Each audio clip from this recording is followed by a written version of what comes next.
Hey guys, Prep It Forward here. Give you a quick little tutorial on roofing.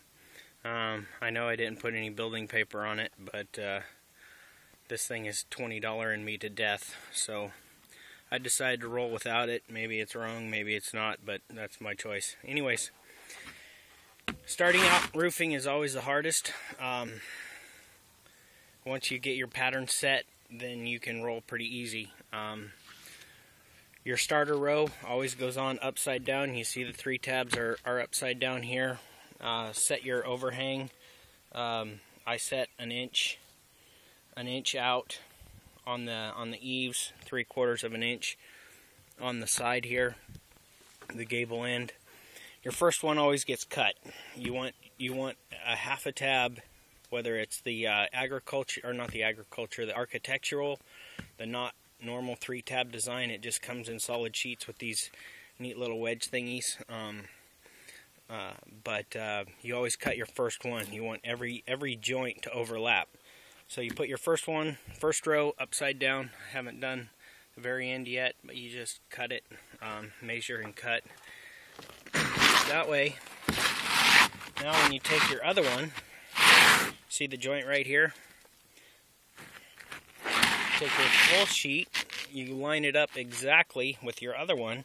Now on your joints here, when water comes through that thing, the gap on the 3-tab, it runs right down onto the piece underneath of it and off the building. The building becomes watertight.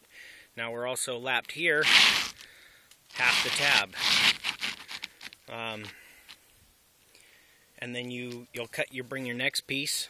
You've got a full sheet here, so you want your joint on this end here, so you'll cut half a tab off of this one here and nail it on, and you'll end up with a stair-step pattern going up the roof, and then you just run them out to the end.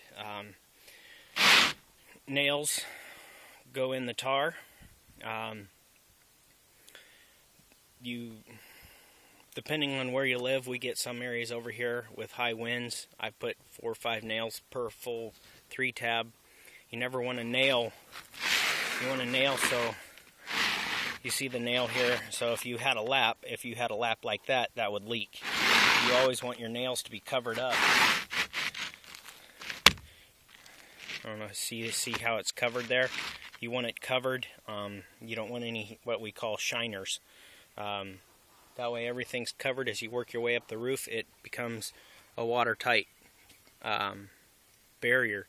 Now you can do this with wood shakes exactly the same way. You want all of your overlaps covered with at least half a tab, depending on how big your shakes are. Even if these were 1x6 or sod timbers, you can lay them out exactly the same way. The roof goes on, you just bring the water down to or the roofing up so that the water runs down onto another piece. Because of the slope of the roof, gravity's not going to allow it to go back up underneath. A lot of wood shake roofs that you still see around, I've seen them mostly on log homes.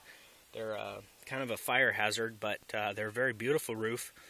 They work, but when you stand up in the attic space, you can look up and actually see daylight through there, but they don't leak. Because of the texture of the wood, water always takes the path of least resistance, and it goes off the roof. Not real difficult, but that's how I do it. I know I had a roll of paper here, but it got left out, so it's no good when I added on to my house a few years ago. But up at the top, you can see there, I've got the other side roofed.